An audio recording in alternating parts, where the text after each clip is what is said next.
Hello, I'm Dave Speakman. Just going to do a quick rundown of the channels on the SSL XL Desk and how the audio flows through each individual channel. There are 8 channels that include preamps, 8 channels that don't include preamps, and then 4 stereo channels that only have one input. We'll talk about that in a second. There's also some stereo returns and then other ways of feeding things on insert returns, which you can feed things back into their insert and then sum them into the bus. They reckon that you can do 52 inputs. Each of the first 8 channels on the console has a preamp. So at the top, you can see that we have the gain and also the knob to change what type of harmonic distortion is added in the VHD mode. So looking at the top, each of these 8 preamps has a switch to switch the preamp from VHD or non-VHD. When it's in non-VHD, that's like the super analog circuit. The super analog is very similar to what's on the SSL 6. I've got one of those here. I love the SSL 6. The next switch switches the preamp into a high impedance mode. Now this isn't actually for plugging your guitar into like it is on most desks when it has a high impedance mode. It actually raises the impedance so that it brightens up a ribbon mic. So it's a much higher impedance designed for a ribbon mic. I can do some videos comparing that on a pair of Coles if that makes sense. Let me know in the comments if you want that. 48 volts switches in our phantom power for condenser microphones. The pad is going to turn the volume down, so it's going to pad it down, which say if you've got a snare drum that's too loud and you're sort of wiggling around here somewhere at -20, you flip the pad in and then you'll be able to get more usable range on the gain control. When we're in VHD mode, this blends between second order and third order harmonics. Next we have the main sort of feed of the channel. So when this switch is in DAW, it feeds from the DAW input of the desk. So each channel has 2 inputs. Each of the first 16 has 2 inputs. And we can switch. So when this switch is out, it's coming from the mic preamp, which you can actually feed at line level and use these for harmonic distortion on them at line level as well. But then when the DAW switch is in, it comes from the DAW input, which I have normaled on the patch bay to the outputs of my converter. We then have a polarity. People call it the phase switch. It's a polarity switch. I probably end up calling it a phase switch as well sometimes. And then we have 2 different inserts. The 500 is normaled on the patch bay to the 500 slot that's above it. You could normal it to anywhere if you wanted to, but that's the sensible thing to do. So when I switch that in, it brings this module in. That insert is available though, so you could patch it anywhere. It's available on the patch bay, so you could patch that anywhere. And then the insert switches the insert in, again, which this is on the patch bay. So if I plugged a compressor into this insert, I can toggle between that compressor being in and out of the signal chain. This button here makes our channel output post fader.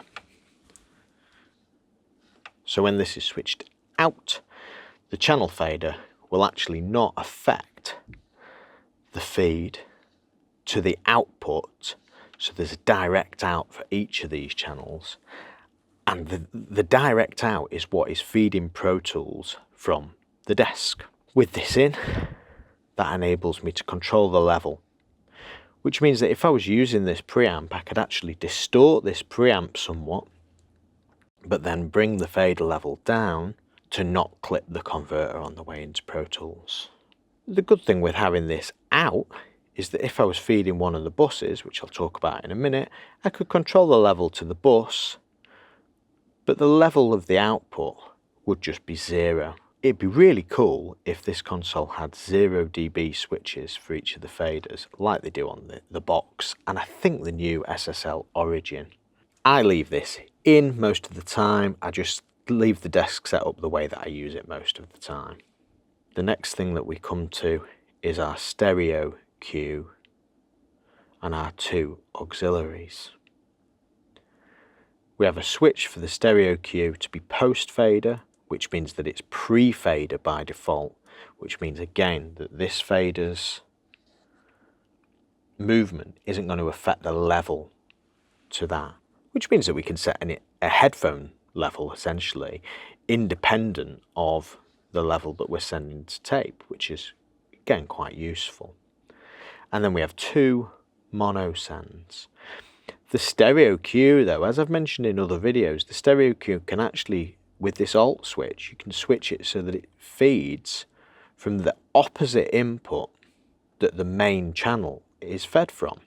So if this is coming from the mic preamp with this switch out, with this alt switch in, the stereo cue is now being fed from the DAW input of that channel. Hope that makes sense. If you need me to explain that any further, just let me know in the comments. Then we have the main pan for the channel, and this pan pot affects all 4 of the stereo buses that are on the console. So we have 4 stereo buses. Bus A is the main bus, the bus that we listen to, mix A on the main fader, and the one that we are monitoring in the monitoring section. And then we have B, C and D, and they are separate buses, and they come over to here, B, C and D, and we can actually feed them back into the main mix if we want to. They also appear on the patch bay. If you wanted to record 3 microphones to 1 track to commit, which is a great idea. Say if we were recording a guitar, we could go B, B, B on these 3 channels. If we pan them all left, don't need that one.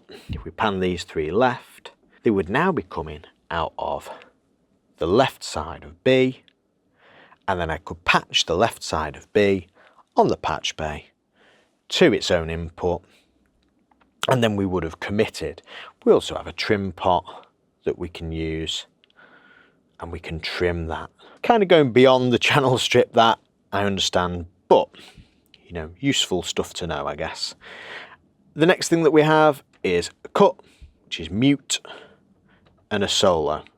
The desk also features some solo safes, so you can see that when I solo this here, these channels haven't been cut.